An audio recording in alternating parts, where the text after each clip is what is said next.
Oh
जाणूनी नेनते थोडा घेऊ जाणूनी नेनते कधी माझे मन तुझी प्रेम पूर्ण देऊया मग मी व्यवहारी असे न वर्तन जेवी जळात तत्वपत्र ऐकूनी नायके निंदा स्तुती गाणी जैसा का उन्मनी योगीराज मग मी व्यवहारी असे न वर्तन जेवी जळात तत्वपत्र देखो न देखे प्रपंच हा दृष्टी स्वप्ने या सृष्टी जय देवी मग मी व्यवहारी असे न वर्तन जेवी जळात पद्मपत्र तुका म्हणायचे झाली आवाजून करणे देशी न वाटत असे मग मी व्यवहारी असे न वर्तन जेवी जळात पद्मपत्र विठ्ठल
जाणूनी नेमते करी माझे मन तुझी प्रेम पूर्ण देऊया मग मी भारी असे वर्तन जेवी जळात पद्मपत्र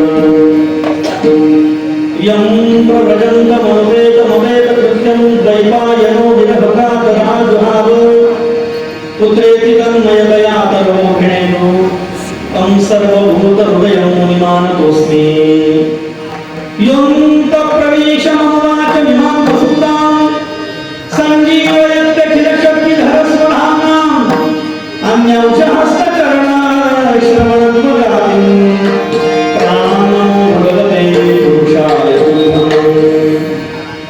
हस्ते क्षमाला हरि कृष्णपद्मं जीवार्घभागे वरं राममन्त्रं यन्मस्तके केशवपादतीर्थं शिवं महाभागवतं नमामि पांडुरंगा करो प्रथमो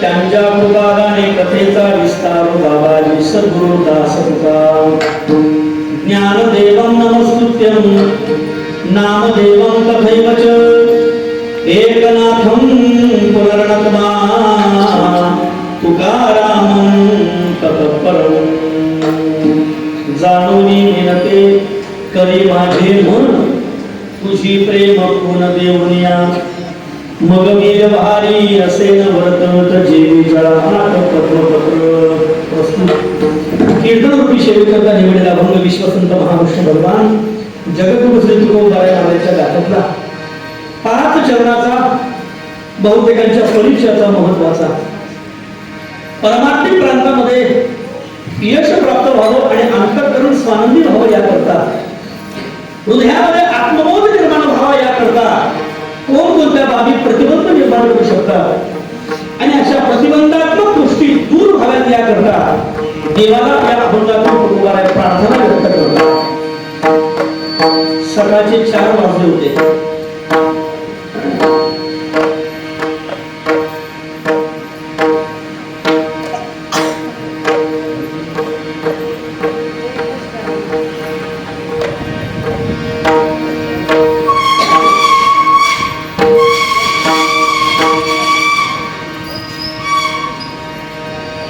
पहाटेचे 4 वाजले होते देहू गावात हळूहळू जागे व्हायला लागलं इंद्रायणी नदी वाहत होती दुधड्या भरून सकाळी तुकोबाराय उठले आणि स्नानाकरता नदीकडे निघाले स्नान झालं कमरेला धोतर अंगाला बाराबंदी डोक्याला फेटा पूर्ण चक्रभार वैष्णव तिथं हातामध्ये चिपळ्या गळ्यामध्ये विना अडकवलेला डोळ्यातनं अश्रू वाहतायत आणि कंठामध्ये विठ्ठल विठ्ठल भजन गात तुकोबाराय देहू गावातल्या विठ्ठल मंदिराकडे दर्शनाकरता निघाले ऐकताय तुम्ही सगळं? माझ्याकडे पाहता. दर्शनाकरता निघाले. देहूतलं विठ्ठल मंदिर हे स्वयंभू मंदिर आहे.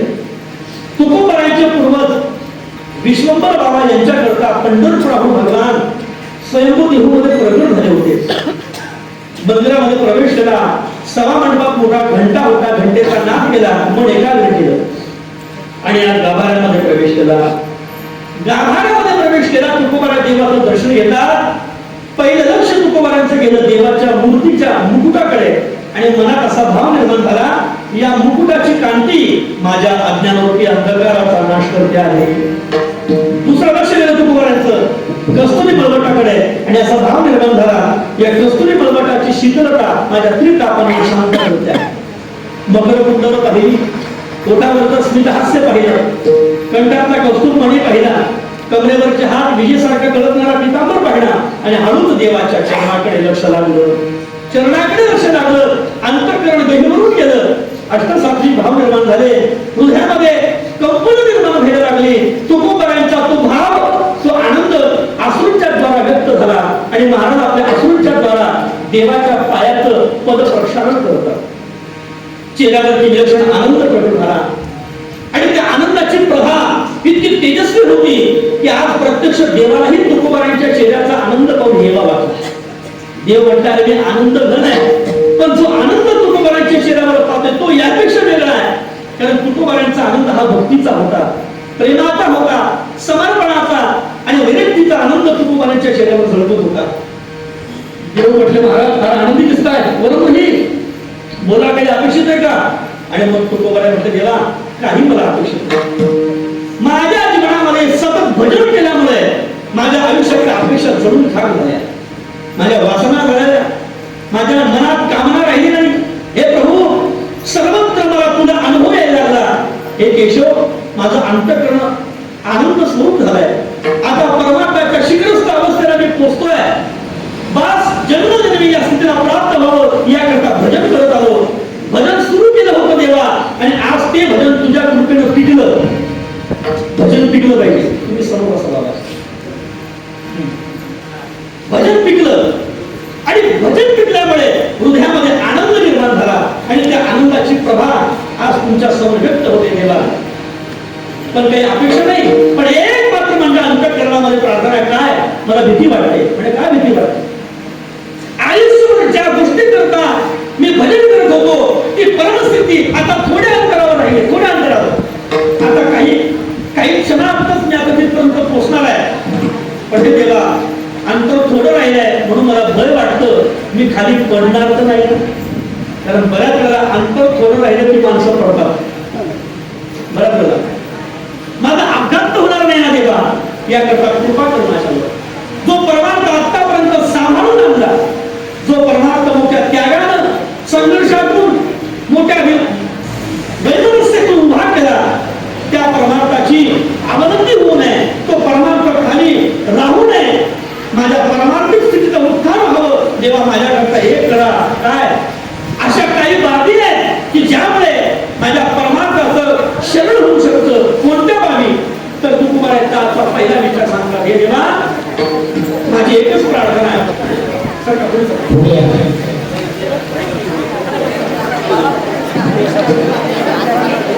जाणून येते करी माझे मन तुझी प्रेम गुण देऊनिया.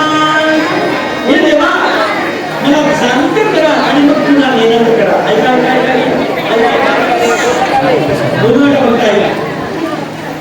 मला जाणतं करा आणि मग नेनंत करा. म्हणजे काय? मला परमार्थाचं सगळं कळू द्या, पण तरी सुद्धा मला काही कळत नाही असंच नाही किंवा. कारण परमार्थाच्या ज्ञानाची जाणीव माझ्या चित्तामध्ये अहंकार निर्माण करेल आणि अहंकार हा मला तुझ्यापासून दूर नेईल देवा. याकरता माझी इच्छा एकच आहे, मला जाणतं कर आणि मग पुन्हा नेनंत कर.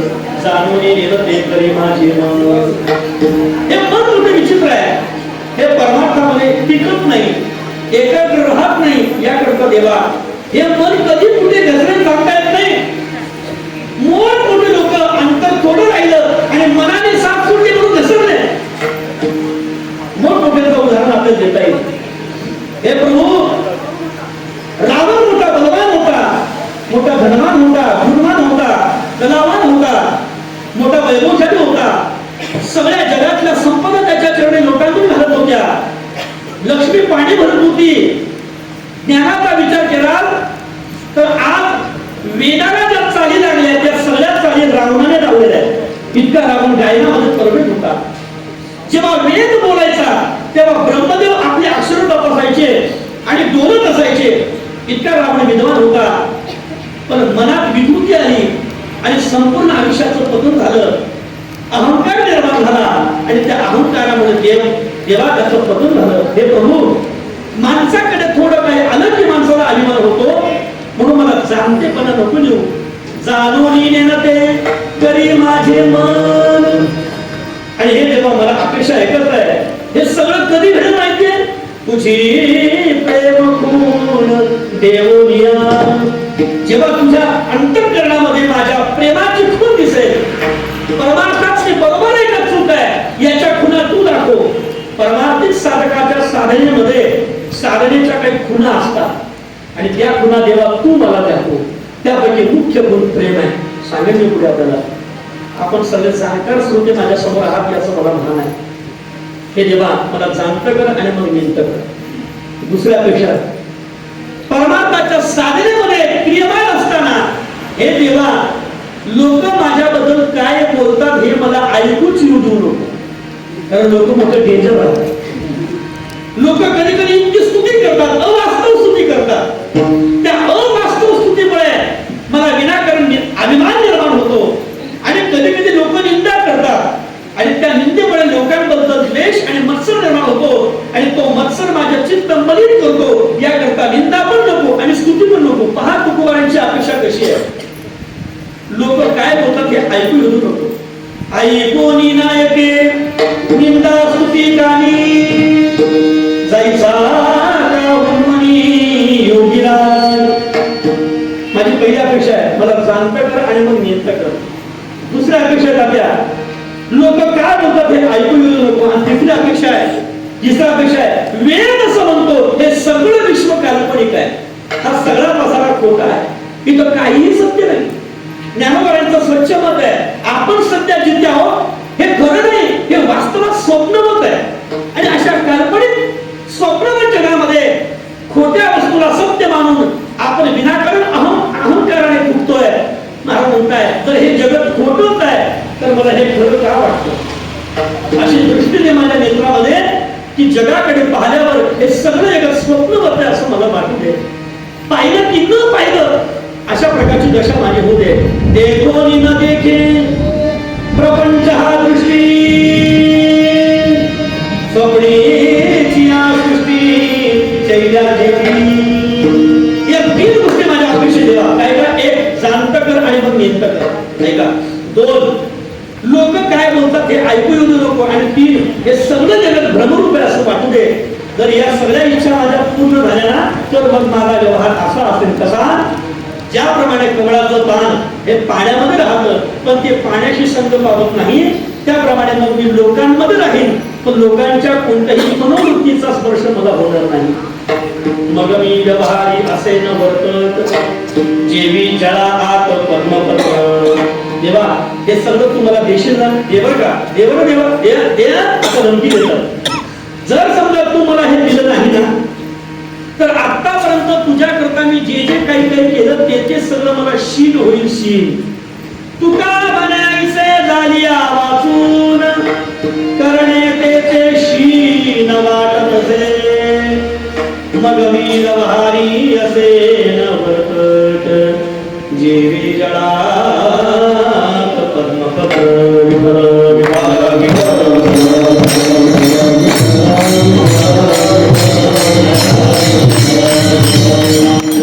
अभंगाची अर्थपूजा बांधण्या अगोदर ज्या निमित्तानं आपण हा उत्सव करत आहात त्याचं कारण त्याचं आहे. गेल्या अनेक वर्षापासून प्रातस्मरणीय आपल्या संपूर्ण परिसराचं भक्तिवैभव प्रातस्मरणीय गुरुवर्य मास्तर बाबा, प्रातस्मरणीय माऊली बाबा, प्रातस्मरणीय महंत कृष्णाजी माऊली, प्रातस्मरणीय लक्ष्मणजी बाबा अशा दोन सत्पुरुषांची कृपा आपल्या सर्वांवर आहे. आणि त्यांच्या कृपा प्रसादाने आपण सर्वजण अध्यात्माच्या प्रवाहामध्ये या ठिकाणी पतित म्हणून वाटचाल करत आहोत. गेल्या अनेक वर्षापासून ग्रंथराज ज्ञानेश्वरी पारायणाचं अधिष्ठान आणि अनुष्ठान आपण करत आहात. माझ्या समोर आपल्या सर्वांचे अत्यंत लाडके आणि सर्वांचा शब्दासन आलेले सुद्धा बाबासमोर बसले आहेत. महाराजांच्या चरणाला माता दंडवत करतो. आपल्या संपूर्ण परिसरात वैभव, ज्यांची ज्ञानेश्वरी मुखोद्गत आहे, ज्यांचा अनेक गावांमध्ये ज्ञानेश्वरी व्यासपीठाचं जे जबाबदारी सांभाळतात, अनेक वर्ष आळंदीमध्ये राहून ज्यांनी ज्ञानोबाच्या ज्ञानेश्वरीचं अनुष्ठान केलं आहे, आलेले आमचे ज्येष्ठ गुरुबंधू प्रल्हादजी महाराज होते, त्यांच्या चरणाला दंडवत करतो. अधिकार सर्वच म्हणले आहेत.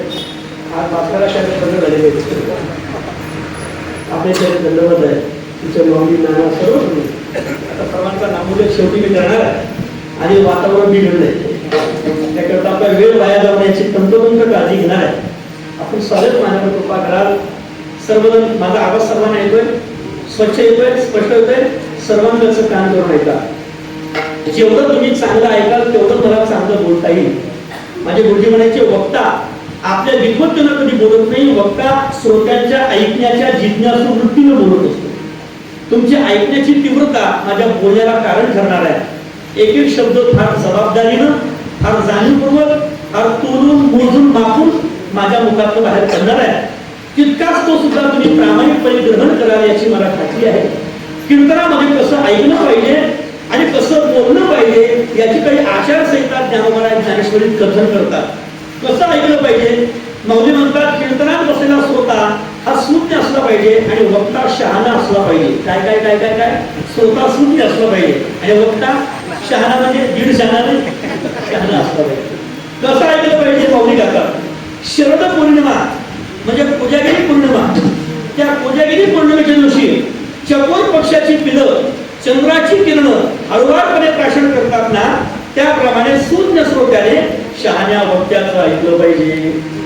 चार दियाचे चंद्रकळे माझी अमृत कनक उघडे, ते वेचली मने भवाने चकोर गलगे,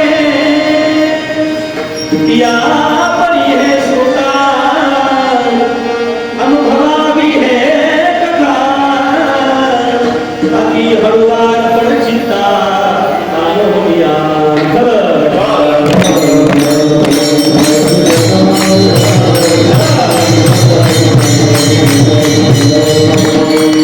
आपण सगळे मनुष्य म्हणून जन्माला आलो, हे आपलं खूप मोठं भाग्य आहे. आणि त्यातल्या त्यात आपण सगळे हिंदू म्हणून जन्माला आलो, हे त्याच्यापेक्षा खूप मोठं भाग्य आहे. कारण जगामध्ये हिंदू तत्वज्ञानाची बैठक ही मुक्त करणारी आहे. हिंदू साहित्याची बैठक आम्हाला आनंदी जीवन जगवणार बनवणारी आहे. आम्ही आमच्या परिस्थितीमध्ये कशी आहोत हे महत्वाचं नाहीच आहे. आमचं शास्त्र, आमचे वेद, उपनिषद, महापुरुषांचा असं आज्ञा आहे, तुम्ही परिस्थिती सुधारण्याचा प्रयत्न करू नका. परिस्थिती तुमच्या हातात नाही, ते प्रारब्धाच्या हातात आहे. तुम्ही तुमची मनस्थिती स्थिर करण्याचा प्रयत्न करा. परिस्थिती बदलेल न बदलेल, पण परमार्थाचा मुख्य हेतू आपली मनस्थिती शांत करणं आहे. जोपर्यंत माणसाची मनस्थिती स्थिर होत नाही तोपर्यंत तो कधीही आनंदी होऊ शकत नाही. आणि मनस्थिती कधी शांत होईल? जेव्हा माणसाच्या बुद्धीमध्ये दैवी विचार येतील. दैवी विचारांचं संक्रमण जोपर्यंत होत नाही तोपर्यंत तो कधी शांत होऊ शकत नाही. आणि म्हणून अशा दैवी विचारांचा भरणा आपल्या बुद्धीमध्ये यावा आणि त्या बुद्धीमध्ये विवेक निर्माण व्हावा अशी अपेक्षा संतांना आणि ज्ञानोबांना आपल्याकडून आहे. ज्याच्या जीवनामध्ये खूप पैसा, संपत्ती, संतती मिळाली, पण दैवी विचाराचा जर संग नसेल तर माऊली म्हणतात तो शहाणा नाही, मूर्ख आहे. जय विवेकाची भाषा मेहनती, वैराग्याची शिवल देखती, ते मूर्ख केली पारिणती, मग ईश्वरा दे.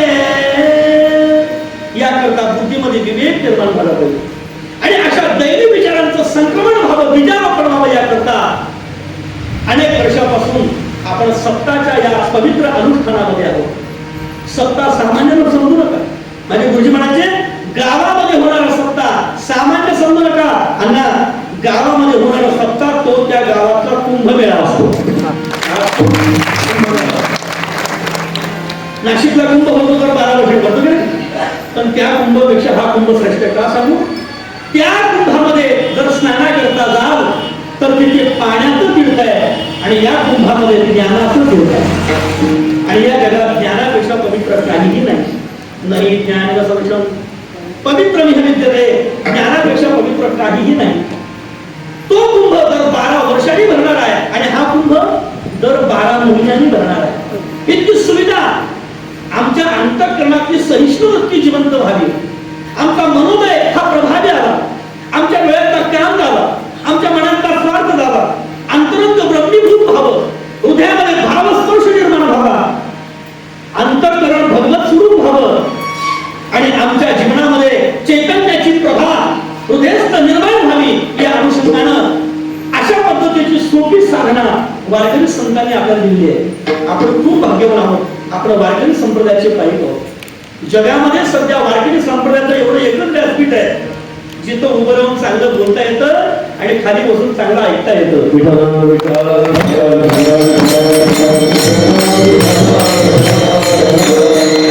कोणत्या जागा शिल्लक आहे कुठेच नाही, कुठेच तुम्हाला चांगलं ऐकायला मिळत नाही आणि कुठेच चांगलं बोलायला मिळत नाही.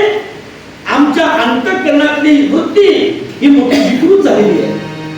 प्रत्येकाच्या डोळ्यामध्ये काम आहे आणि प्रत्येकाच्या मनामध्ये स्वार्थ आहे. सांप्रत काळामध्ये आम्ही संपन्न आहोत परिस्थितीच्या बाबतीमध्ये, पण आमची बुद्धी विकृत झाली. आम्ही डिजिटल युगामध्ये आहोत असं आत्मप्रोडे नेहमी जगाला सांगतो, पण हे डिजिटल युग आमच्या मनाची अवनती करत आहे हे आमच्या लक्षात येत नाही. आमचं मन विकृतीने युक्त होत आहे. सांप्रत काळामध्ये आपण मोबाईलच्या एवढे जवळ आहोत आणि या मोबाईलमुळे असे दुष्परिणाम होत आहेत. आपण सगळे जाणकार आहात, सुज्ञ शहाणे आहात, मला बोलायला अजिबात लाज वाटणार नाही. आम्ही नकळतपणे अश्लीलतेकडे प्रवृत्त होत चाललो आहोत. हे तुम्हाला सगळ्यांना मान्य करावं लागेल. अश्लीलतेकडे प्रवृत्त होत चाललो. चित्र विचित्र दृश्य पाहून आमची बुद्धी भ्रष्ट झाली. आमच्या अंतःकरणामध्ये नवनिर्मितीचा आता कोणताही उत्साह राहिला नाही. सृजन शक्ती आमची संपून गेली.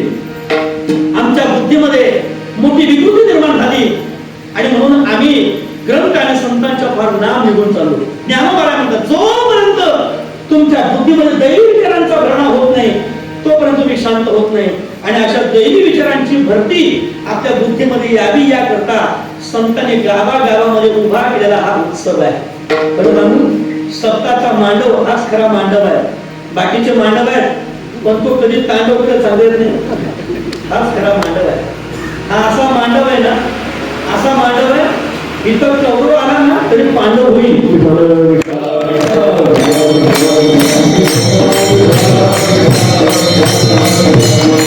आम्हाला परिवर्तनाची अपेक्षा आहे. परिवर्तन झालं पाहिजे, परिवर्तनही झालं पाहिजे आणि प्रवर्तनही झालं पाहिजे. फार बारीक आहे का, लक्षपूर्वक आहे का? आम्हाला परिवर्तन पण अपेक्षित आहे आणि प्रवर्तन अपेक्षित आहे. जे वाईट विचाराचे आहेत त्यांनी परिवर्तित व्हावं आणि जे चांगल्या विचाराचे आहेत त्यांनी प्रवर्तित व्हावं. प्रवर्तन आणि परिवर्तन दोन गोष्टी आहेत. वाईटपणाच्या सवयी आमच्या सुटाव्यात आणि चांगुलपणाचा अंगीकार करावा हे परिवर्तन आहे. आणि चांगली जी आहे त्यांनी अजून चांगलं करण्याकरता लोकांना प्रवृत्त करावं हे प्रवर्तन आहे. जगामध्ये वाढलेला दुराचार हा दुर्जनांच्या सक्रियतेचा परिणाम नाही तर तो सज्जनांच्या निष्क्रियतेचा परिणाम आहे. स्वामी जसं म्हणतात, जगात वाईट लोक काही वाईट करतात म्हणून जगात वाईट घडत नाही, मग चांगली माणसं अजून काही चांगलं करत नाही ना म्हणून जगात वाईट घडत आहे.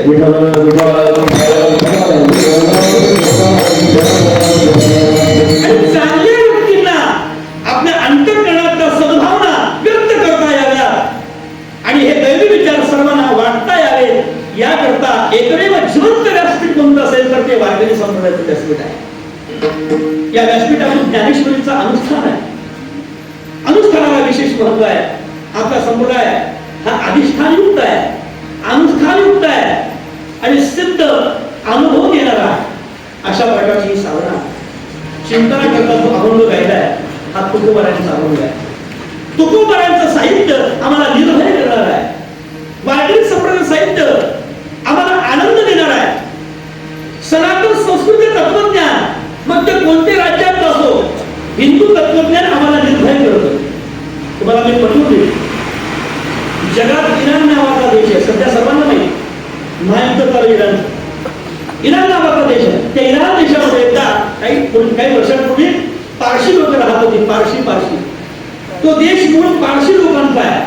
पण घडलं आपलं व्यापाराच्या निमित्तानं 400 मुसलमान त्या राज्यामध्ये गेले, त्या देशामध्ये गेले आणि करता करता 400 चे 4000 कधी झाले कळलं नाही. 4000 चे 40,000, 4 लाख, 40 लाख आणि करता करता संख्या वाढली. आता तिथले मूळचे पारशी हे अल्पसंख्याक झाले, यांची संख्या वाढली आणि म्हणून त्यांनी यांना हाकलून दिलं. हा इतिहास आहे, हे सत्य आहे. आपण पण त्याच वाटेवर आहोत, लक्षात त्याच वाटेवर. कळेल तुम्हाला 10-20 वर्षानंतर परिस्थिती गंभीर आहे. त्यांनी पारशी लोकांना हाकलून दिलं आणि मग ते सगळे पारशी आपला जीव वाचवण्याकरता मजल दरमजल प्रवास करत निघाले. प्रवास करत करत अनेक देशांच्या सीमा ओलांडत ते भारतामध्ये आले आणि भारतातल्या 2 शहरामध्ये थांबले. एक मुंबई आणि दुसरं डहाणू. या 2 शहरामध्ये थांबले आणि आपलं जीवन प्रस्थापित केलं आणि या भारताच्या विकासामध्ये योगदान दिलं. मला मुद्दा एवढाच सांगायचा आहे, मला सांगा ना, जेव्हा ते पारशी इराणहून निघाले, रस्त्यात येता येता त्यांना अनेक देश लागले असतील की नाही? अनेक देश लागले. पण ते तिथं का थांबले नाही? का तिथं ते जगले नसते का? तिथं जगले असते, पण जगण्याकरता त्यांना त्यांची ओळख साधी लागली असते. पण ते भारतात आले आणि भारतात पारशी म्हणून जगले. त्यांना माहिती आहे जेव्हा आमच्यावर वैयक्तिक गंडांतर येईल तेव्हा आम्हाला मांडीवर बसून डोक्यावरून लढीवाळपणे प्रेमानं हात पुरवणारी माणसं जगात फक्त भारतात. हा भारतीय तत्वज्ञानाचा विचार त्यांना. भारतीय उद्योगाचे जनक जे आणि टाटा हे पारशी होते, रतन टाटा पारशी होते. आपण कोरोना काळामध्ये लस घेतली का? वॅक्सिन, कोवॅक्सिन, कोविशिल्ड. सिरम इन्स्टिट्यूट आदरपूर्णावाला पारशी आहे. आपण 3 डेट पिक्चर पाहिलं, त्या 3 डेट पिक्चर मधला तो व्हायरस बोमन इराणी पारशी आहे, स्मृती इराणी पारशी आहे. हे इराणी त्यांच्या पुढे ना हे सगळे पारशी आहेत. हे सगळे पारशी भारताच्या विकासामध्ये योगदान देतात.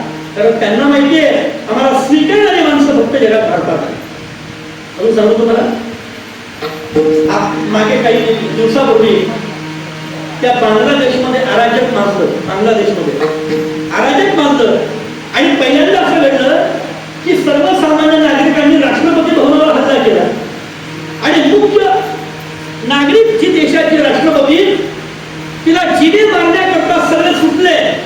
तिनं प्रायव्हेट महिला राष्ट्रपती होती आणि मग तिनं प्रायव्हेट विमान घेतलं आणि कोणत्या देशाकडे असला मागावा? जगामध्ये 56 देश इस्लामिक स्टेट आहेत, तिकडे गेले नाही. भारताचे पंतप्रधान मोदी साहेब त्यांना फोन केला, सांगितलं मला तुमच्या आश्रयाची गरज आहे. मोदी साहेबांनी झेडला सुरक्षा दिली आणि स्वतंत्र राजाश्रय दिला. मुद्दा मला एवढंच सांगितलं आहे, मुस्लिम देशाचे राष्ट्रपती त्यांच्याच लोकांपासून जेव्हा जीवावर संकट येतं त्यावेळेला एका काळचा कट्टर विरोधक असणारा भारतीय विचारधारा आणि त्या भारतीय विचारधारेचा मुख्य अध्यक्ष त्यांच्या आश्रयाखाली राहते. काय कारण आहे? कारण तिला माहिती आहे विचार कशी का असेना, दुश्मनी कशी का असेना, वाद कसा का असेना, पण जेव्हा वैयक्तिक जीवावर बेततं तेव्हा आम्हाला कवटाळणारी माणसं फक्त जगात भारतात राहतात. हा भारतीय उपासना. अजून सांगेन आपल्याला तिबेट नावाचा प्रांत आहे. तिबेट, त्या तिबेटमध्ये काही बौद्ध राहतात. बौद्ध. एकदा त्या तिबेटवर चीनने आक्रमण केलं आणि आक्रमण केल्यानंतर ते सगळे तिबेटियन बौद्ध निर्वासित झाले. त्यांना वाटतं कुठे जावं आणि मग ते सगळे तिबेटियन बौद्ध मजल दरमजल प्रवास करत करत हिमालयाच्या सीमा ओलांडत भारतामध्ये हिमाचल नावाचा प्रदेश आणि हिमाचल प्रदेशमध्ये धर्मशाला नावाचं शहर आहे, ज्या शहरामध्ये जगातलं सर्वात सुंदर क्रिकेट स्टेडियम आहे. त्या धर्मशाला शहरामध्ये येऊन थांबले. त्यांनी तिथे त्यांची उपासना स्थळ उभारली. त्यांना मॉनिस्ट्री म्हणतात त्या राज्यातल्या भाषेमध्ये, त्यांना बौद्ध भाषेमध्ये, तिबेटियन भाषेमध्ये डिझॉन म्हणतात. त्यांना आपल्या भारतीय बौद्ध भाषेमध्ये आपण स्तूप म्हणतो, विहार म्हणतो. त्यांनी मोठमोठे मॉनिस्ट्री उभारले. जगामध्ये सर्वात मोठे मॉनिस्ट्री कुठे असेल तर ते हिमाचल प्रदेशमध्ये धर्मशालामध्ये.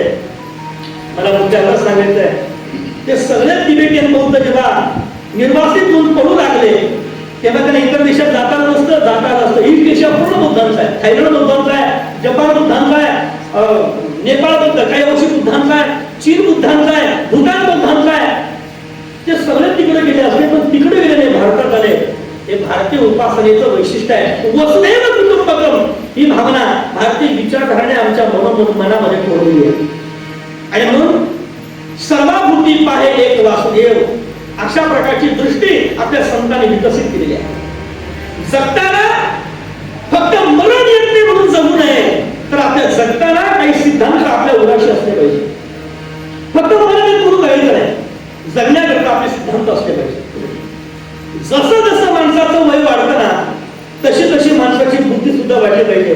पण बहुतेक वेळेला असं घडतं फक्त वयच वाढतं, बुद्धी मात्र वाढत नाही.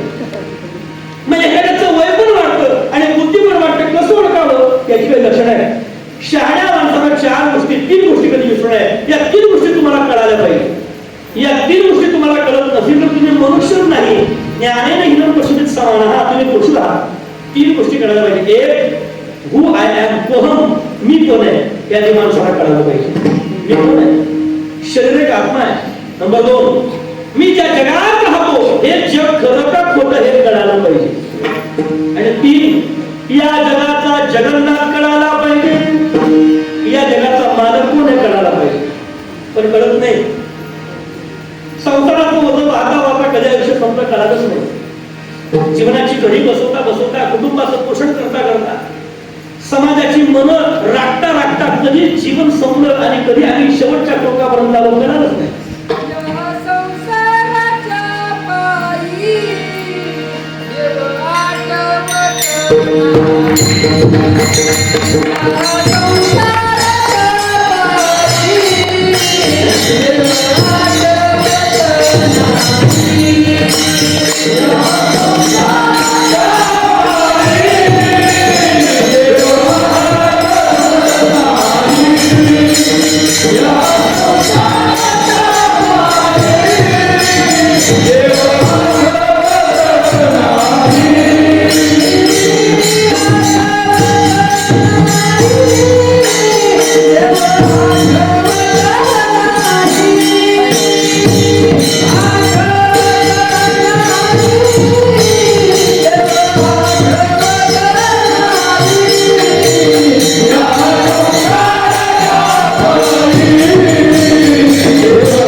हा प्रपंच मोठा भयंकर आहे. तुझं लग्न झालं नाही, अनुभव नसताना डेअरिंग केली.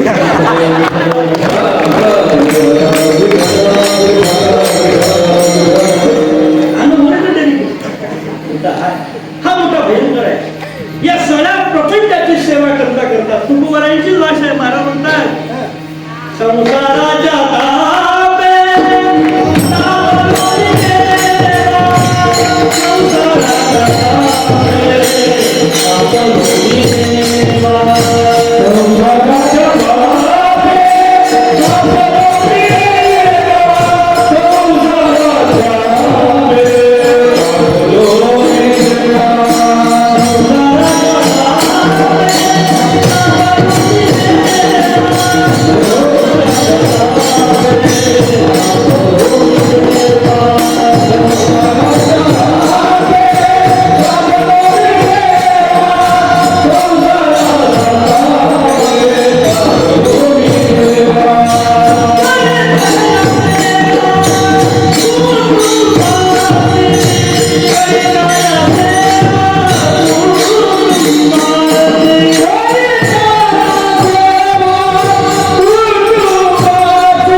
मरण झालं नाही, पण तुकोबारायांमध्ये सावध होते, जागरूक होते. आयुष्यभर संत संगती आणि ग्रंथ संगतीचा परिणाम बुद्धीमध्ये विवेक जागा होत होता. आपल्या बुद्धीत विवेक निर्माण होत नाही का सांगू?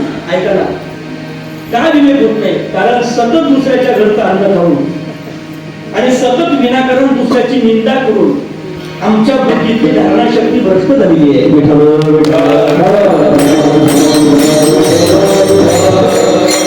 ग्रंथांच्या संगतीमध्ये, संतांच्या संगतीमध्ये पण विवेक नाही.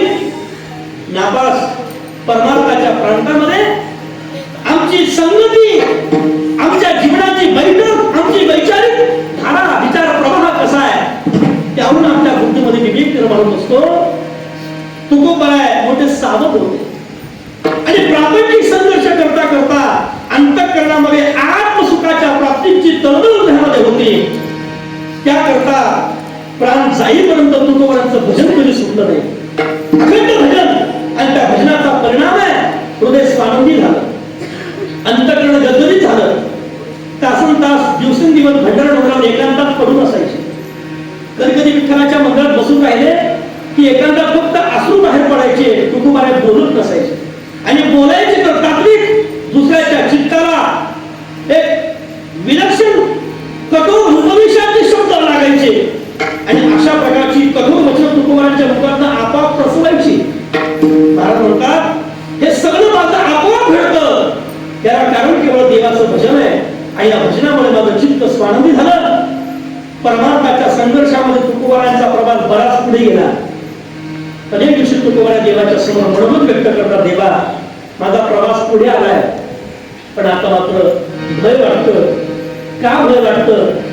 की जी साधना आतापर्यंत केली त्या साधनेचा अभिमान तर मला होणार नाही. कारण देवा तुला सगळं चालतं, पण तुला एका गोष्टीची एनर्जी, कशाची? अहंकाराची. हा अहंकार तुला आवडत नाही, मला कल्पना आहे, पण हा अहंकार इतका भयंकर आहे, हा येण्या मागे लागत नाही. नवल अहंकाराची मोठी विशेष न लगे अज्ञाना पाठी, सज्ञानाचे घोडे कंठी, नाना संकटी नाचवी. हा शहाण्याच्या मागे लागतो आणि म्हणून देवा हा जाणतेपणा माझ्या मनातून निवृत्त कर. मला परमार्थाचं सगळे करू दे, तरी मला काही कळत नाही असं नेहमी वाटते. अभंगाचं पहिलं चरण.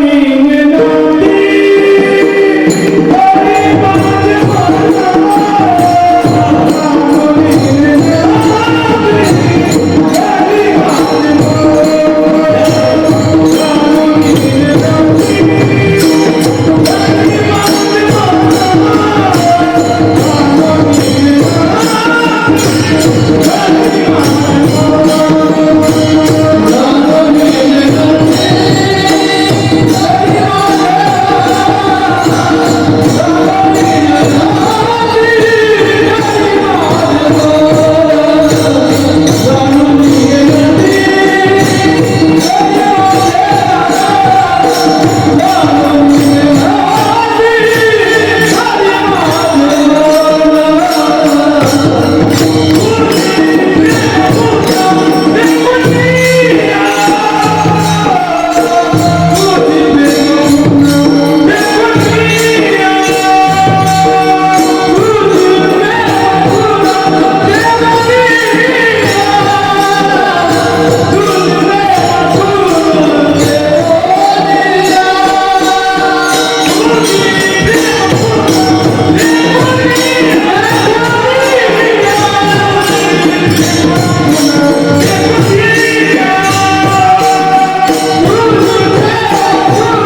करून आलो. महाराज म्हणतात जाणून नेते करे माझे मन. देवा मला जाणत कर आणि मग नेत कर. म्हणजे परमात्माचं सगळं कळू दे पण काही कळत नाही असं वाटू दे.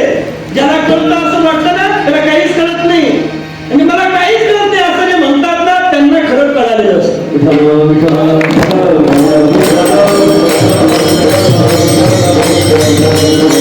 परमार्थातले नियम साधक जीवनातले नियम व्यवहारिक नियमाच्या विरुद्ध आहे.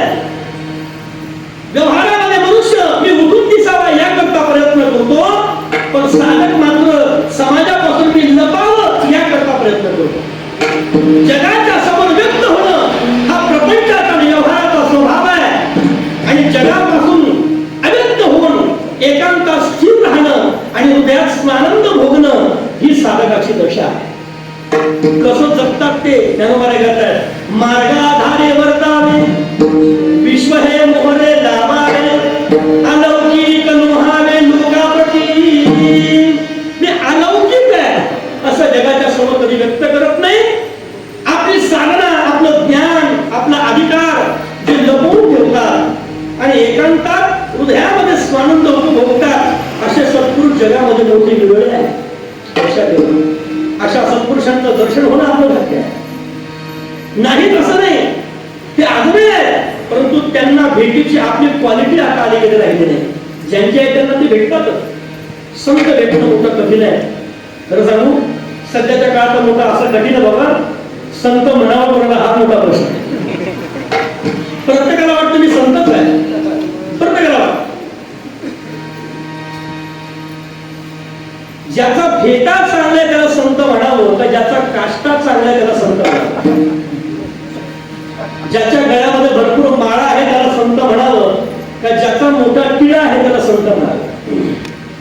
ज्याच्या अंगावर भगवी पांढरी वस्त्र त्याला संत म्हणावं का जो दिगंबर अवस्थेमध्ये फिरतो त्याला संत म्हणावं. ज्याचा मोठा मठ आहे त्याला संत म्हणावं का ज्याचा स्वभाव ताठ आहे त्याला संत म्हणावं. जो ज्ञानेश्वरी गीता गातो बोलतो त्याला संत म्हणावं का जो एकांतात ध्यान करत बसलेला संत म्हणावं. प्रश्न गंभीर संत म्हणावं कोणाला. अलीकडच्या काळामध्ये संतत्वाची व्याख्याचा विचार केला. ज्ञानोबारांच्या व्याख्या आणि ज्ञानोबारांचे सिद्धांत जर पाहिले तर तुम्ही जगाकडे पाहणं बंद करा. लक्षात ठेवा. ज्ञानेश्वरीच्या चष्मातून जगाकडे पाहावं. मग ज्ञानेश्वरीच्या चष्मातून पाहिलं की जगत दिसतच नाही. ज्ञानेश्वरी आधी स्वतःकडे बोट दाखवते. अंतर्मुख व्हा. स्वतःला पहा. जगाला पाहणं याला प्रपंच म्हणतात आणि स्वतःला पाहणं याला अध्यात्म म्हणतात. अर्जुना तू आपणच नसेल आणि व्यर्थ चिंता करशील. तू कोण हे तुला कळत नाही आणि विनाकारण जगाच्या चिंतेमध्ये आहे. आम्हाला अंतर्मुख करणारी ज्ञानेश्वरी आहे. ज्ञानेश्वरी ज्याच्या हृदयात आहे आणि ज्ञानेश्वरी हृदयात धारण करून जो ज्ञानेश्वरीचे सिद्धांत अनुभवतोय तो खरा संत. त्याचा व्यवहार कसा आहे त्याचे कपडे कसे आहेत त्याचं बोलणं वागणं कसं आहे नाही महत्वाचं. प्रपंचाच्या वृत्तीमध्ये राहताना कदाचित तो आम्हाला कळणार नाही पण आतून मात्र ज्ञानेश्वरी तो उपभोगत असतो. अशा प्रकारचा महात्मा जगामध्ये मोठा विरळा आहे जो निराभिमान झालेला असतो. पण हा अभिमान मोठा भयंकर आहे बाबा. हा कोणाला कसा धरेल सांगायचं नाही. कुणाला ज्ञानाचा अहंकार, कुणाला कलेचा अहंकार, कुणाला सत्तेचा अहंकार, कुणाला संपत्तीचा अहंकार, कुणाला बंगल्याचा अहंकार, कुणाला गाडीचा अहंकार, कुणाला सौंदर्याचा अहंकार, कुणाला मला कशाचाच अहंकार नाही हे सांगण्याचाच अहंकार. लोक म्हणतात मला कशाचा अहंकार नाही हे सांगणं मी काय हा अहंकार हा मोठा भयंकर आहे. ज्ञानोबाला समजत असं मला हा अभिमान दोघांना धरत नाही. दोघांच्या नादी लागत नाही. एक जो पूर्ण ज्ञानी आहे त्याला अहंकार होत नाही. पूर्ण ज्ञानी त्याला अहंकार होत नाही. दोन जो पूर्ण अडाणी आहे त्याला बी अहंकार होतो. म्हणजे जो पूर्ण शहाणा आहे त्याला अहंकार होत नाही आणि जो पूर्ण येडा आहे त्याला अहंकार होत नाही. आपली अडचण काय सांगू आपण जड येडे बी नाही. हे तुम्ही सर्वांनी मान्य केलं म्हणून तुम्हाला सांगायला धन्यवाद. आपल्याला जेवढं कळतं तेवढं धुवून फिरतं.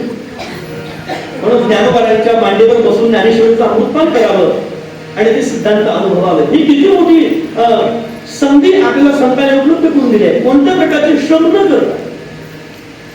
माऊली म्हणतात तुकोबारा म्हणतात मला जाणतं करा आणि मग नेमतं करा. म्हणजे एखाद्या विद्यार्थ्याने वर्षभर अभ्यास करावा आणि पहिल्या नंबरने पास व्हावं, हातात पेढ्याचा बॉक्स घेतला, सरांकडे आला, सर हा पेढा घ्या. काय रे सर, तुम्ही माझा पेपर चांगला तपासला ना, मला पहिल्या नंबरने पास केलं म्हणून तुम्हाला हा पेढा. सर म्हटले, बाबा अरे मी पेपर चांगला तपासला म्हणून तू पास झाला नाही म्हणा, मग तू पेपर चांगला लिहिला म्हणून तू पास झाला. तो म्हणा, नाही मी काय पेपर लिहिला फक्त मलाच माहिती, पण तुम्ही पेपर चांगला तपासला म्हणून माझा पहिल्या नंबरला. सर हा पेढा घ्या. सरांना बरं वाटलं, कृतज्ञतापूर्वक हा विद्यार्थी आलाय, हा बरं वाटलं, पेढा तोंडात टाकला, खाल्ला. सर मागे वळले आणि जाऊ लागले. पुन्हा तो विद्यार्थी म्हटला, सर थांबा. म्हणजे काय रे सर, हा अजून एक पेढा घ्या. म्हणजे हा कशा करता सर, पहिला पेढा तुम्ही पास केला या करता, आता हा दुसरा पेढा घ्या आणि मला नापास करून टाका. असं कधी होईल का? तर इथं तसं होतंय. तुम्ही मला म्हणतात मला जाणतं करा आणि मग पुन्हा नेलं करा.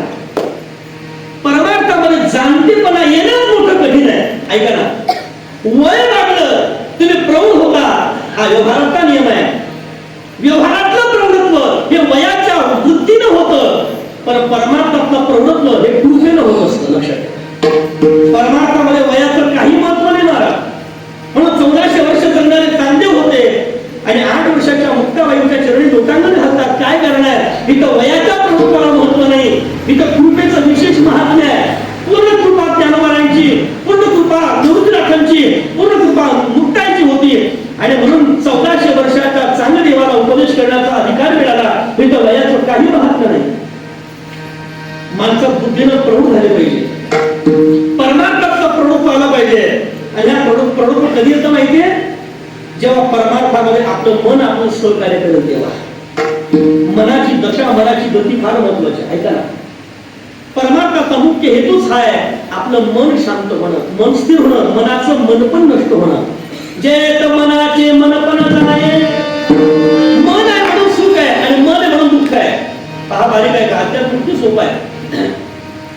बस आमच्या जीवनामध्ये सुख दुःखाचा, शीत उष्णाचा आणि विपरीत आणि चांगल्या गोष्टीचा परिणाम भोगून देणारं मुख्य माध्यम काय असेल तर ते मन आहे. मन एव मनुष्याणाम कारणं बंध मोक्षयोः. संत म्हणतात हे मनच मोठं विचित्र आहे. हा परमार्थ कशा करता, ही मंदिरं, ही पारणं, ही कीर्तनं, सप्ताह, वाऱ्या कशा करता, एवढी मोठी मोठी माणसं 8 दिवस आपल्या गावामध्ये येतात, कशा करता, त्यांना काही उद्योग नाही म्हणून. तुम्ही इथे येताय कीर्तनाला बसतात, आम्ही वेळ खर्च करून का, तुम्हाला झोप लागत नाही म्हणून. एकच हेतू आहे तुमचा इथे येण्याचा आणि इथं हा सर्व उपक्रम करण्याचा हेतू एकच आहे, आमचं मन शांत झालं पाहिजे. मन शांत होण्याकरता सगळा खटाट होता आहे. पण हे मन मोठं बिलिंदर आहे, जेवढं शांत करण्याकरता प्रयत्न करा तेवढं ते उद्विग्न होत राहतं. मला खरं सांगा, माझ्या समोर बसून तुम्हाला आता जवळजवळ 1-1.25 तास होत आला. खरं सांगा, तुम्ही मनाने बसले का? नाही ना, धन्यवाद, बरं झालं. तुम्ही हुशार नाही म्हणून राहिले. महाराज म्हणतात, ज्याप्रमाणे माकड एका जागेवर शांत बसत नाही, त्याप्रमाणे हे मन आहे. मर्कटस्य पुरापानं तस्य रुची कदंशनं तन्मध्ये भूत संचारो यद्वा तद्वा भविष्यति. ऐसे कैसे घडेल का मर्कट समाधी घेईल, रहा म्हणतरिया राहील महामानव. हे मन पूर्ण विचित्र आहे, हे शांत होत नाही आणि इतकं सूक्ष्म आहे ना, हे दिसत पण नाही. तसं विज्ञान फार पुढे गेले बाबा. आतमध्ये काय काय सगळं पाहताय, शरीरामध्ये काय काय कुठे कुठे सगळं पाहत होतं. एखादा मनुष्य गाडीवरून खाली पडला, त्याचं हाड टिसलं तर कोणतं हाड कुठे टिसलंय आणि किती मिनिटचा तडा त्याला गेलाय हे सगळं एक्सरे मशीन मध्ये पाहतात. येतं की नाही? येतं. कोणत्या माणसाच्या व्हेन मध्ये कुठे ब्लॉकेज आहे हे सगळं MRI मध्ये कळतं. कोणत्या माणसाच्या मेंदूला कुठे ट्यूमर आहे हे सगळं सिटी स्कॅन मध्ये कळतं. MRI, सिटी स्कॅन आणि एक्सरे आपलं पाहणारी उपकरण आहे. उद्या एक काम करा, मालेगावला कॅम्प रोडला विंचुरकर डायग्नोस्टिक सेंटर, दुपारी 12 नंतर या, जेवण करून या. त्याला मला मोठ डबल फी घे. एक काम कर, माझं मन कुठे आहे तेवढा MRI काढून दे. जमेल का? हे मन सूक्ष्म आहे, हे आहे पण दिसत नाही. या सगळ्या शरीराचं नियंत्रण मनावर चालतं. तू बरा म्हणतात, हे मनच आम्हाला दुःख देतं आणि मनच सुख देतं. आम्ही भजन काय करायचं आहे? मनाला शांत करण्याकरता. महाराज म्हणतात, आम्ही भजन केलं आणि त्या भजनामुळे देवा आमचं मन तर शांत होत आलंय. पण देवा आता हे मन जिथं आहे ना तिथून सटकू नये, कारण मन कधी साथ सोडत सांगता येत नाही. याकरता देवा माझ्यावरती कृपा कर, परमार्थामध्ये मी योग्य आहे का अयोग्य आहे याच्या काही खुणा आहेत, त्या खुणा तू मला दाखव. जो साधक आहे ना त्या साधकाला हीच आशा कळते. साधकाला परमार्थिक साधना करता करता अंतरंगामध्ये काही अनुभव येतात आणि मग ते अनुभव योग्य की अयोग्य ज्ञानेश्वरीमध्ये पडताळून पाहावे, सत्पुरुषांच्या समोर पडताळून पाहावे आणि त्यांच्या अनुभूतीनुसार जीवन आचरण करावं. हा आपल्या परंपरेचा सिद्धांत आहे. म्हणून मोठ्यांच्या संगतीमध्ये भजन करा. वारकरी संप्रदायाची मुख्य साधना काय माहिती? खूप मोठे सत्य करणं, खूप मंदिर बांधणं, खूप मोठा गाजावाजा करणं, खूप मोठ्या पंक्ती येणं, अशी अपेक्षा वारकरी संतांना अजिबात नाही. मग तुम्ही मंदिर किती मोठं बांधलं हे त्यांना अपेक्षित नाही, मग तुम्ही सत्ता किती मोठा केला हा अपेक्षित नाही, तुम्ही कीर्तनकार बुवा किती मोठा आणला ते अपेक्षित नाही, मग तुम्ही भजन किती करता हे जास्त अपेक्षित आहे. आपण म्हणालो पाहिजे वारकरी संप्रदायाची मुख्य साधना भजन आहे. आपण सगळं करतो फक्त भजन सोडून. विठ्ठल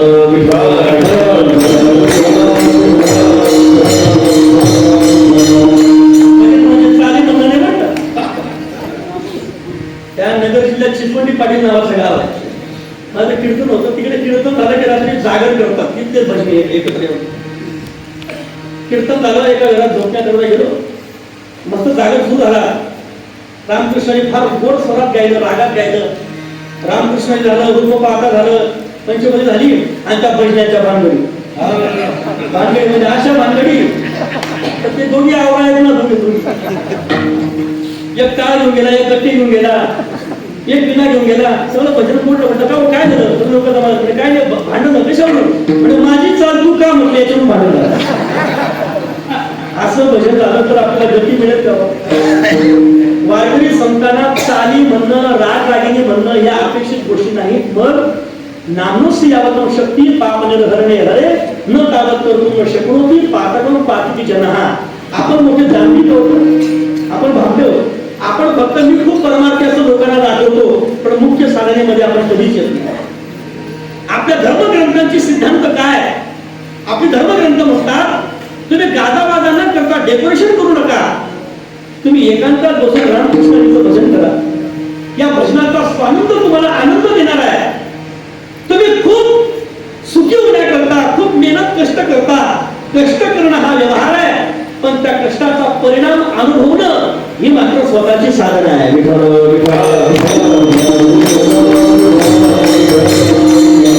आपण ज्ञानेश्वरी पारायण करतो ना, तर एक असा एक उपक्रम त्याच्यामध्ये ऍड करा. कोणता?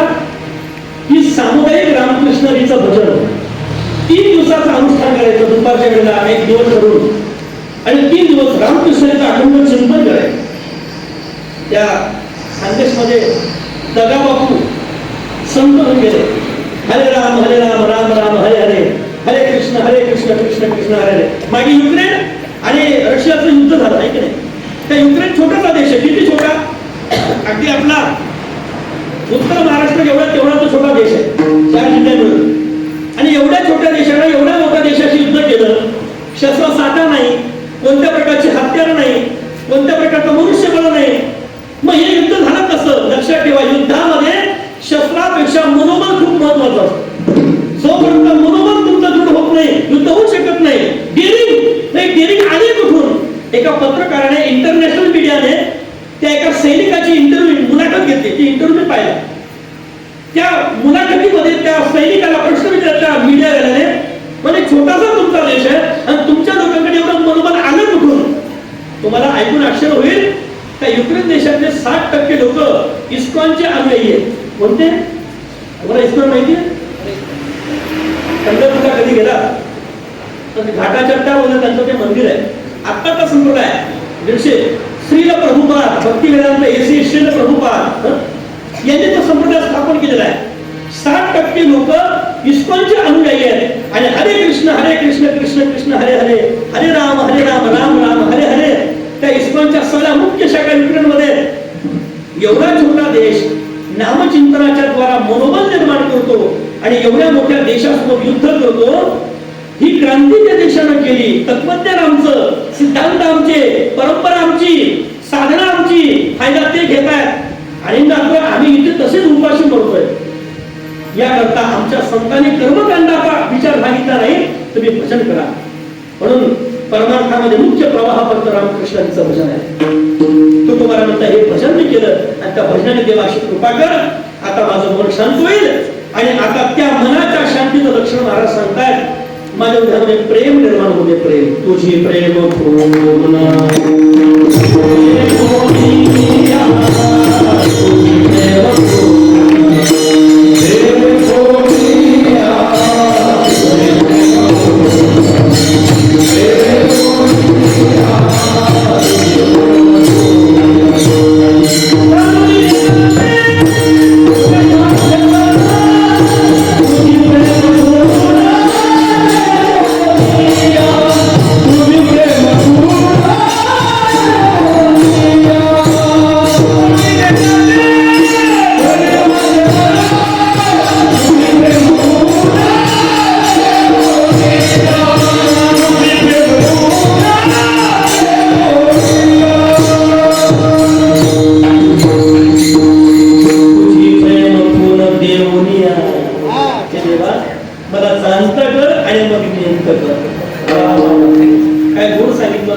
लोक काय म्हणतात त्याच्या मागे लागून आहे.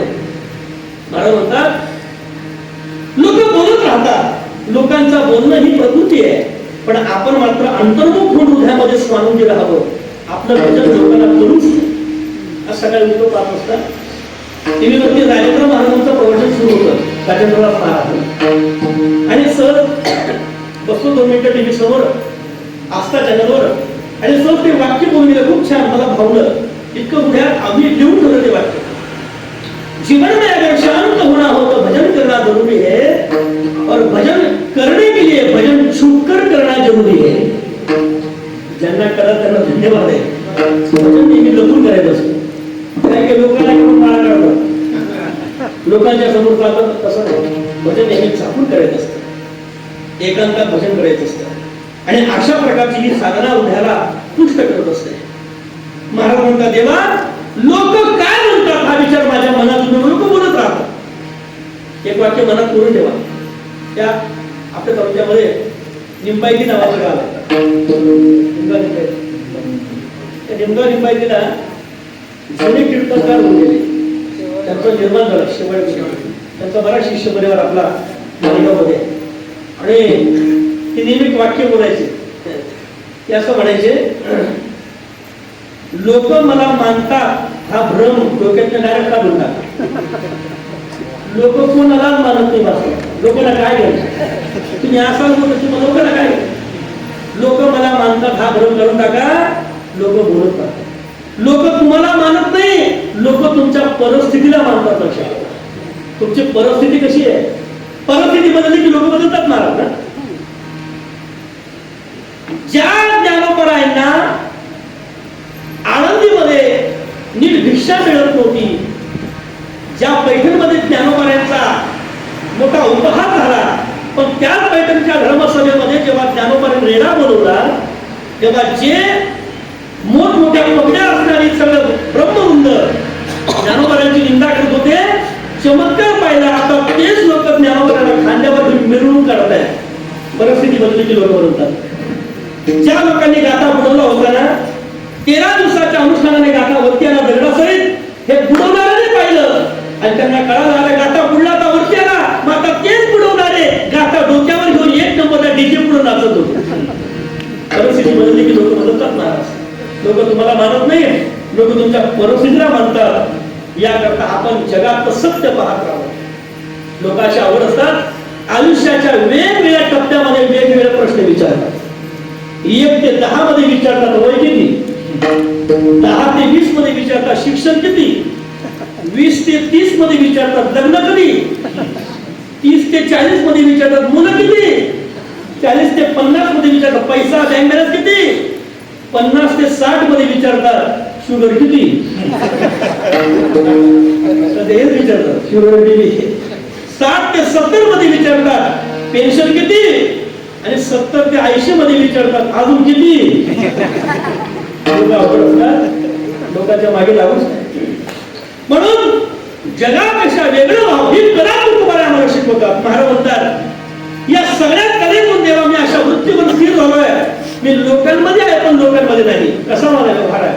बोलो अबोलणे मरोनिया जिने असोनी नसणे जनिया म्हणा भोगी त्याग धारा संगीता संगन तोडले लाग माग दोन्ही. ही जगण्याची कला आहे आणि अशी जगण्याची कला संत आम्हाला शिकवतात. व्यवहारामध्ये राहताना शहाण्याने या कलेचा अंगीकार करावा आणि जीवनामध्ये स्वस्थ राहावं. शहाण्याने लोकांमध्ये राहून लोकांमध्ये नाही. तुकोबा म्हणतात देवा मी आहे शरीरामध्ये पण मी शरीरात सुद्धा नाही. मग तसा माझा व्यवहार आहे. झाला प्रेत रूप शरीराचा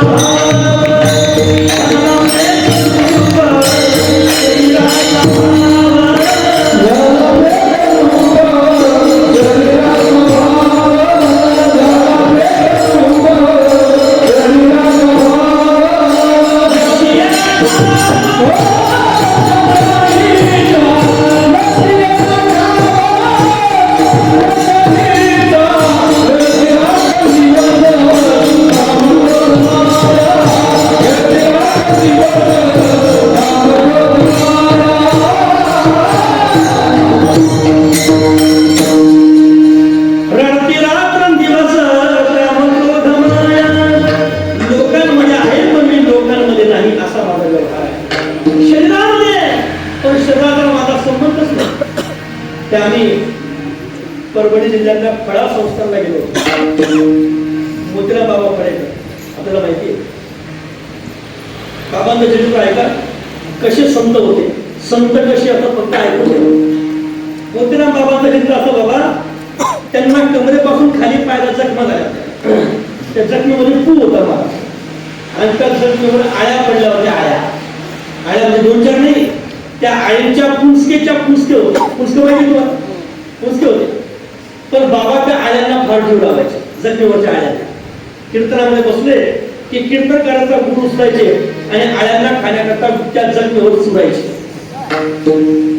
आरती झाली हातात कोणी प्रसाद म्हणून साखर दिली की आधी ती साखर त्या आळ्यांना द्यायची आणि जे दाणे हाताला चिकटले ते आपल्या जिभेवर ठेवायचे आपले म्हणून. वारकरी संप्रदायाच्या आगवयू आज संपूर्ण माझ्यासारख्या हजारो कीर्तनकारांवर त्यांचे उपकार आहेत. आज आम्ही जे काही सगळा अभ्यास हे सगळा त्यांचा प्रसाद आहे. वेदांत वाचस्पती रंगनाथ गुरुजी परभणीकर महाराजांची वेदांताची जी काही स्फुट ग्रंथ आहेत आणि ते सगळा अभ्यास आम्ही करतो हे त्यांचे उपकार आहेत. गुरुजी माऊलीच्या सोहळ्यामध्ये चालायचे. रंगनाथ गुरुजी आळंदी पंढरपूर आणि चालता चालता मोतीराम बाबा त्यांच्या सोबत चालायचे. त्यांच्या दिंडीमध्ये ते लोक सांगायचे. चालता चालता बाबांच्या पायाला दणका बसला. मोतीराम बाबाच्या आळ्या खाली पडायच्या. आळ्या खाली पडल्या की बाबा एवढी गर्दी थांबवायचे, खाली बसायचे की प्रत्येक आळी वेचायचे परत आपल्या जखमीवर पडायचे. लोक म्हणायचे बाबा तुम्ही येडे झाले का, तर आधीच तुम्ही त्याला उपचार करत नाही आणि पुन्हा त्या आळ्या खाली पडल्या की जखमीवर सोडता असं का. मोतीराम बाबा ढसा राहायचे आणि त्या आळींकडे पाहून म्हणायचे अरे बाई खाली पडू नका का, माझ्या जखमीवर राहा. माझ्या जखमीवर राहा तर पोट तरी भरेल, खाली पडला तर उपाशी मरा. असं ज्यातून हृदय असतं ना त्याला संत म्हणा, त्यालाच संत म्हणा. हे फक्त तुम्ही ऐकायचं आणि आम्ही बी फक्त किती उंची संतांचं सांगून संतत्व करावं नाही महाराज. यापेक्षा दुसरा कोणता दुःख कोणता हलकेपणा असतो. असो ऐसा कोठे आठवशी नाही. महाराज म्हणतात देहीच विधीही भोगू दशा. हे सगळं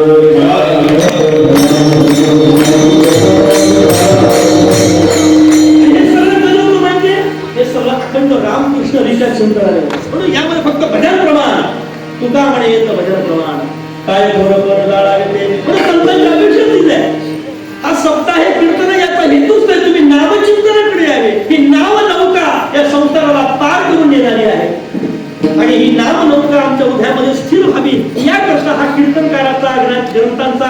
सप्ताहाचा हा सारा खटाटोप त्याच करताय. आणि फक्त नामावर आग्रह संत म्हणतात जर नाम नसेल ना चित्त नाही नामी तर ते सगळं करतो. असं काय काय करतं, सगळं करतं. आपलं यज्ञ करतं, ध्यान करतं, त्या ठिकाणी अनुष्ठान करतं, उपवास करतं. आपले कोणते उपास होतो, आपले उपवास कोणते मला सांग. कार्यक्रम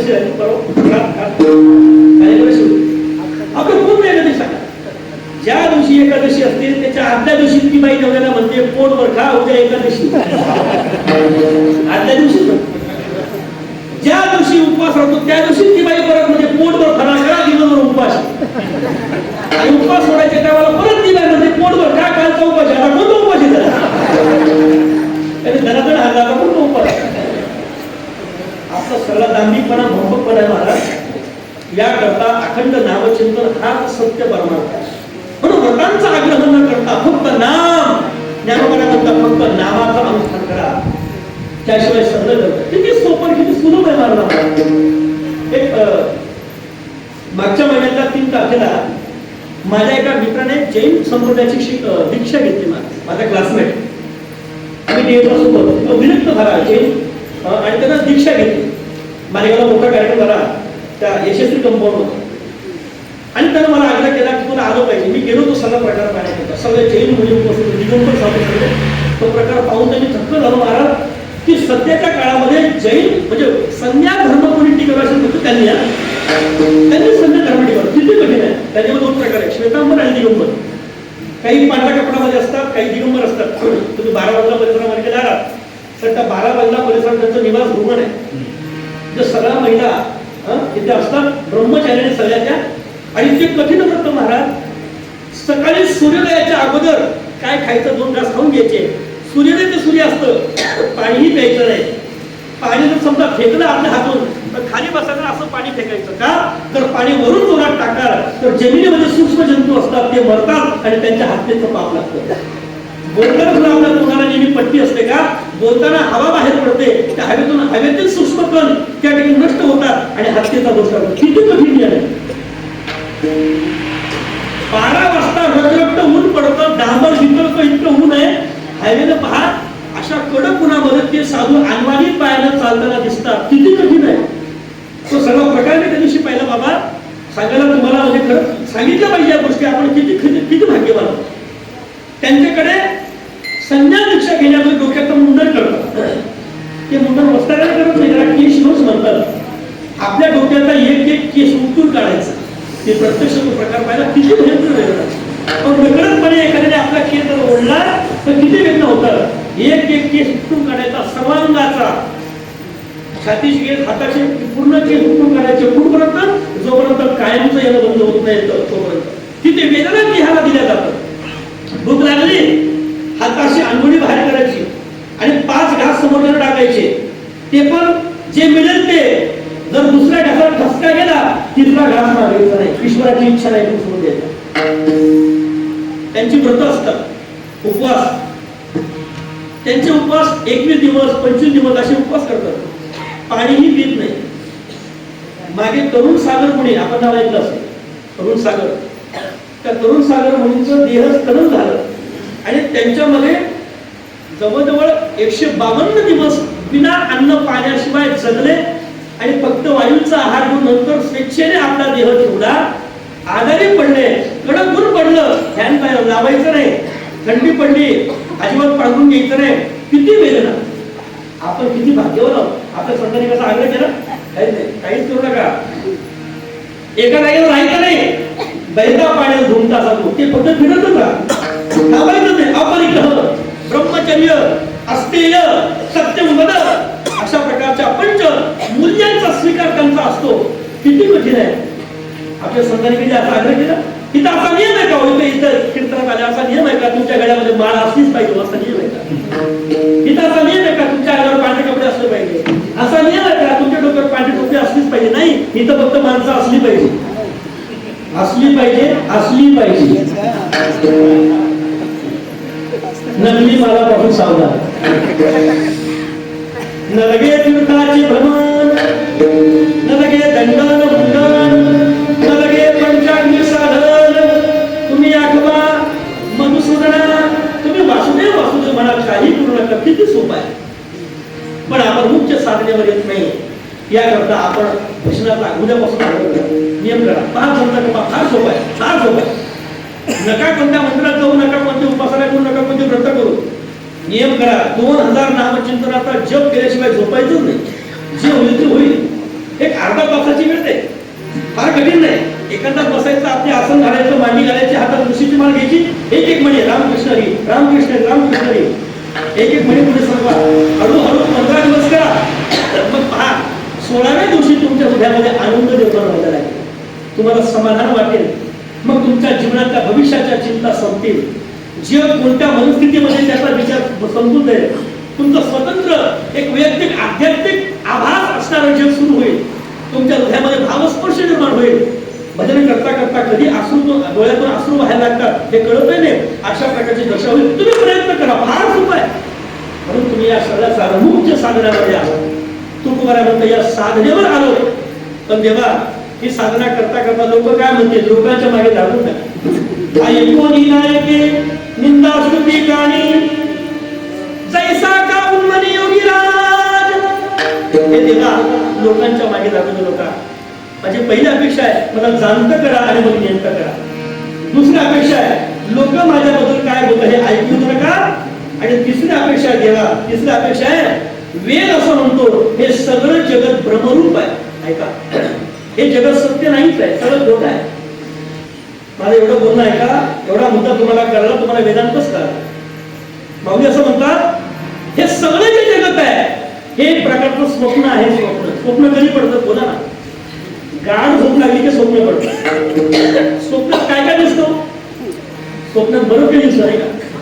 स्वप्नामध्ये काही वस्तू दिसतात, काही घटना घडतात, काही व्यक्ती दिसतात. स्वप्न खरं वाटतं कोणाला? जो पाहतो त्याला. कुठपर्यंत? स्वप्न तोपर्यंत खरं वाटतं जोपर्यंत त्याला जाग येत नाही तोपर्यंत. कधी कधी झोपेत माणसं असतात त्या स्वप्नात विरोध घडतो. कधी कधी झोपेत रडतात, स्वप्नात दुःख होतं आणि त्याचा परिणाम शरीरावर काही केलाय. स्वप्न पाहणाऱ्याला खरं वाटतं, कुठपर्यंत जाग येत नाही तोपर्यंत. जाग आली का कळतं आणि सगळं खोटंच आहे. तसंच आहे. माऊली म्हणतात जीव जन्माला आला की त्याला अज्ञानाची झोप लागते. ऐका ऐका ऐका ऐका, अज्ञानाची झोप लागते. आणि या अज्ञानाच्या झोपेमध्ये त्याला संसार नावाचं स्वप्न पडतं.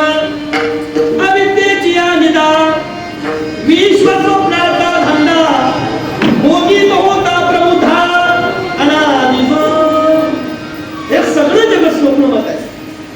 आता माऊलीचं असं स्वच्छ म्हणणं आहे. माऊली म्हणतात आता आपण सध्या जिथं आहोत, सध्या आपण सध्या आता जिथं आहोत हे खरं नाही, हे सगळं स्वप्न आहे. स्वप्न आहे म्हणजे खरं वाटतं, बरोबर ना. गाढ झोप लागली का मग स्वप्न खरं वाटतं ना. ज्या आपल्याला खरं वाटतं त्या आपण झोपेत आहोत. मग हे सगळं खोटं वाटण कधी जेव्हा आपण जागी होऊ. मग संत म्हणतात आता जागा रे भाई नो जागा,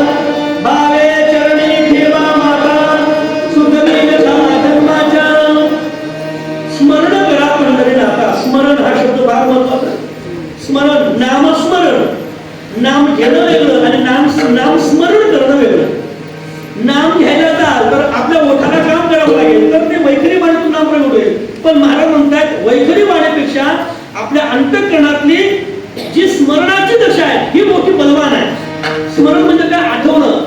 भूतकाळामध्ये आज दुपारी एका माणसातून माझं भांडण झालं आणि त्या माणसाने इतकं माझं चित्त खराब केलं की दिवसभर त्याच्याच घटना, त्याच्याच मला आठवणी स्मृती मला आठवतात. तसं फक्त मनामध्ये नामाचं स्मरण होणं. बोलू सुद्धा नका. एखादा खुर्चीवर बसा, डोळे बंद करा, एक 10 मिनिटं स्वतः द्या आणि फक्त समोर विठ्ठल विठ्ठल असा नामाचा प्रवाह चाललाय त्याचं फक्त स्मरण करा. किती सोपं आहे. रामकृष्ण हरी, रामकृष्ण हरी. मनातल्या मनात ती मनमाळ फिरवा. मनातल्या मनात आपण राम असा राम अक्षर मला दिसत आहेत, कृष्ण अक्षर दिसत आहेत, हरी अक्षर दिसत आहेत, हे सगळी स्मरणाची पद्धत आहे, हा मुख्य परमार्थ आहे. आणि या सोप्या पद्धतीतून तुम्ही दिव्य लोकांपर्यंत जातात, हा तुकोबारांचा अनुभव बरं का. आणि म्हणून महाराज म्हणताय, देवा माझ्या आयुष्यामध्ये हे प्रसंग होऊ दे. हे सगळं जगत खोटं आहे, खरं नाहीच आहे. भगवान अर्जुनाला हा विचार समजून सांगतात. समोर अत्यंत पाहिलं, युद्ध न करण्याचा निर्णय घेतला. अर्जुन म्हणतो, देवा मला युद्ध करायचं नाही. म्हणजे का? समोर पहा कोण आहे. मी पाठ द्रोणाचा केला, येणे धनुर्वेद तू मदत घरा. हे देवा समोर माझे अत्यंत नातेवाईक आहेत, मी यांना मारू का काय? मी भस्मासुर अर्जुन मारेन, मला युद्ध करायचं नाही. आणि मग भगवान म्हणतात, अर्जुना यांच्या मृत्यूची चिंता तू करतो का? पण जे कधी जन्मालाच येत नाही त्यांच्या मृत्यूची चिंता का करतो? आता मात्र भगवान त्या ठिकाणी अंतःकरणामध्ये अर्जुन विचार करू लागले, अरे अनेक लोकांना इथून मागे मी मारलाय आणि अनेक लोकांना जन्माला येताना मी पाहिलंय, आणि जन्म मृत्यू खोटा असं भगवान म्हणतात कसं? भगवान म्हणतात, अर्जुना जन्म मृत्यू सगळा खोटा आहे. जर तू यांच्या आत्म्याला सत्य म्हणशील तर लक्षात ठेव, आत्मा कधी जन्माला पण येत नाही आणि कधी मरत पण नाही. न जायते म्रियते वा कदाचित अवग्रो नायं भूत्वा भावितावान भूयः अजो नित्यं शाश्वतं पुराणो न हन्यते अन्यमाने शरीरे जैसे स्वप्नामादिने स्वप्नाची साकारामध्ये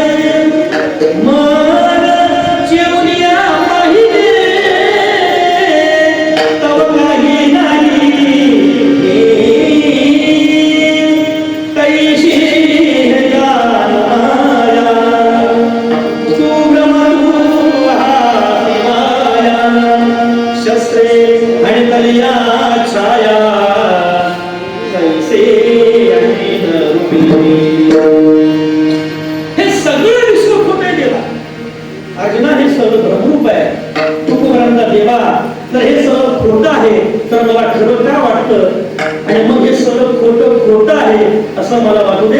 अभंगाचं चौथं चरण, चौथं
कदाचित महाराजांनी याच चालीत गायला शकतो.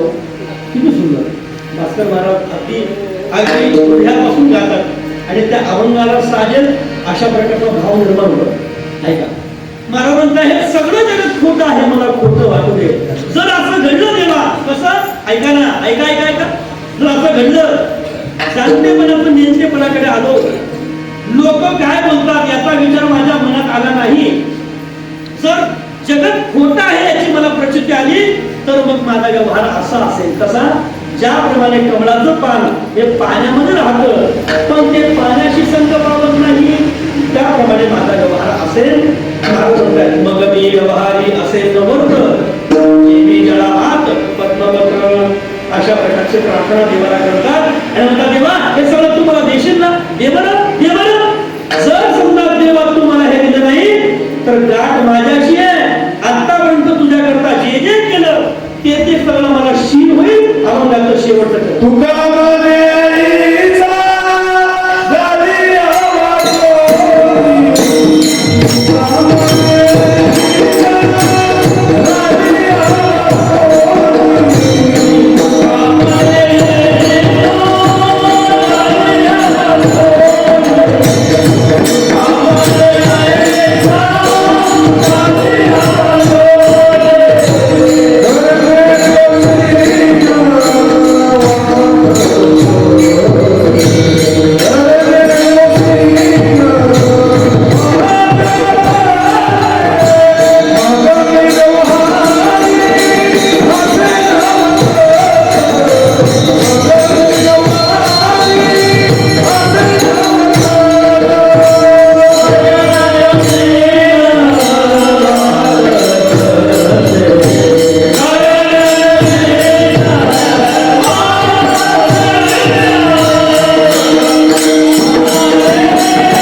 गेल्या अनेक वर्षापासून सालाबादाप्रमाणे याही वर्षी मोठ्या थाटामाटामध्ये आपला हा उत्सव सुरू झाला आणि या उत्सवाचा आज हा 5वा दिवस माझ्या पदरामध्ये पडला. आपण सगळे जाणकारच होते इथं उपस्थित आहात. अंत्यकरणापासून आपण श्रवण केलं या सप्ताहाला. आजची ही जी कीर्तन सेवा आदरणीय आपल्या गावातील एक आदरणीय व्यक्तिमत्व हरिभक्तीपरायण चिंतामण केला कदम आणि श्री बळराम प्रमुख मते यांच्याद्वारा कीर्तन सेवा होती. आणि आजचं संत भोजन सकाळचं आदरणीय विठोबा तानाजी पवार आणि सायंकाळचं गोकुळ बचेरा गांगुर्डे यांच्या माध्यमातून घडलं. खऱ्या तर भगवान सद्गुरू सावता महाराज या दोन्ही कुटुंबांना अशी सद्बुद्धी देव आणि त्यांच्याद्वारा अशा पद्धतीची ही सेवा 57 वर्षी घडो आणि पुण्याचा संचय हो अशा प्रकारची सविनय प्रार्थना सद्गुरू सावता महाराजांकडे करूया. अधिकार संपन्न सर्व टाळेकर वृंद, आमचे प्रसाद महाराज, भास्कर महाराज, आमचे नाना, आमचे माऊली, अधिकार संपन्न आमचे काका सर्व म्हणे आमचे शिवो या प्रत्यक्ष चौदार अनुभव आहे.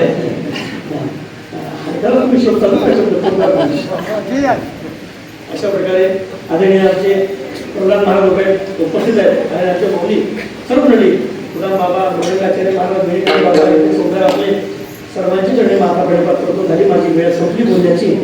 एक 2 फक्त मला सूचना करायच्या आहेत आणि थांबायचं आहे. पहिली सूचना ही आहे, मी गेल्या 2 तासापासून तुम्हाला जसा घडून ज्या विषयाकडे पुन्हा पुन्हा प्रवृत्त करतोय ते म्हणजे आपली नामसाधना आहे. म्हणून प्रत्येक कीर्तनकार, प्रत्येक शास्त्र, प्रत्येक ग्रंथ आणि प्रत्येक संतांचा विचार जर केला तर सगळे संत आम्हाला एका केंद्राभोवती आणून ठेवतात, ते म्हणजे नाम. तुम्ही फक्त नाम घ्या, जाणीवपूर्वक किंवा नेमक्याने तुम्ही नाम घ्या, त्या नामाने तुम्हाला विलक्षण स्थिती प्राप्त होईल. म्हणून वारकरी संप्रदायाची मुख्य प्रवाहधारा ही नामाची आहे. म्हणून येईल तैसा बोल रामकृष्ण, कुठे कुठेही, कसं कसंही आणि केव्हा केव्हाही. तुम्ही अखंड नामाचं स्मरण करा. तुम्ही शिवलिंगावर किती लिटर दूध टाकता आणि तुम्ही किती व्रत करता, किती तीर्थाटन करता, काही अर्थ नाही जर नाम घेत असाल तर. याकरता नाम हे मुख्य साधन आहे. सांगितलं त्याप्रमाणे अनुष्ठान सुरू करा. उद्यापासून सुरू करा. उद्याचा दिवस चांगला आहे. शुभस्य शीघ्रम. याकरता रोज 2000 नामचिंतनाचा जप केल्याशिवाय झोपायचंच नाही असा हट्ट करा. हळूहळू सवय लागली की ती अंदोलनाने पडेल आणि मग आपला परमार्थ सुद्धा पिकेल. महाराज मला आमच्या काही सांगत होत्या, आजी जीवनाच्या आई सांगत होत्या की म्हणे मास्तर बाबा जर भजन करायला लागले तर त्यांच्या अंगावर खांद्यावर चिमण्या बसायच्या आणि चिमण्या येऊन बसल्या की मी त्यांना सांगायचे, बाबा तुमच्या अंगावर चिमण्या बसल्या. मास्तर बाबा म्हणायचे, अगं बाई ते माझी मी तुम्हाला नाहीये असं म्हणायचं. म्हणजे त्यांचा हा जो तुकोबारांचा जो अनुभव आहे आणि मास्तर बाबा पाहिले नाही पण ज्यांनी पाहिजे ते डोळे भाग्यवान आहेत. अशा सत्पुरुषांचं दर्शन तुम्हाला झालं. अशा 2 महापुरुषांची परंपरा आपल्याकडे आहे. त्या ढवळीकर नावाचं गाव आहे, खंडू बाबा ढवळीकर ढवळेश्वर. किती तपस्वी महात्मे, प्रातः कृष्णाजी माऊली, अशा 2 सत्पुरुषांच्या संगतीमध्ये आपण परमात्माचा. यांनी काय केलं? यांनी काय खूप सप्ती केली, कीर्तन केले का? अजिबात नाही. खूप वाऱ्या गेल्या, तीर्थयात्रा गेल्या? अजिबात नाही. त्यांनी फक्त भजन केले. आणि म्हणून भजन हा आपला मुख्य परमार्थ आहे. म्हणून सतत सातत्यानं अगदी मनाच्या अगदी ओलाने तुम्हाला आग्रह करतो, तुम्ही भजनाच्या कक्षेमध्ये या. पहिली प्रार्थना. आणि दुसरी अत्यंत अंतःकरणापासूनची प्रार्थना आपल्या सर्वांना आहे. तुम्ही सगळे ज्ञानेश्वरी वाचल्याशिवाय तुम्ही मरू नका. ज्ञानेश्वरी वाचल्याशिवाय मरू नका. जर तुम्ही ज्ञानेश्वरी वाचल्याशिवाय मराल तर गावात कुत्र मेलं काय आणि माणूस मेला काय काहीच फरक नाही. फरक एकच आहे, कुत्र मेला फेकून द्या आणि माणूस मेला पेटून द्या, एवढाच फरक आहे. त्याकरता आपलं जगणं कसं असलं पाहिजे आणि मृत्यू कसा असतो याचा विचार तुम्ही स्वतः करा. ज्ञानेश्वरी आपल्या हे वारकरी संप्रदायाचे भीष्माचार्य प्रातस्मरणीय निवृत्ती महाराज वक्ते बाबा असं म्हणायचे, ज्ञानेश्वरी आपली आई आहे आणि आमच्या आईच्या स्तनामध्ये दूध आहे टाक्या, आम्हाला पावडरचं दूध प्यायची गरज नाही. तर पुढचं वाक्य बोलायचे, आम्ही करंटी आहोत, आम्हाला कधी भुका लागत नाही.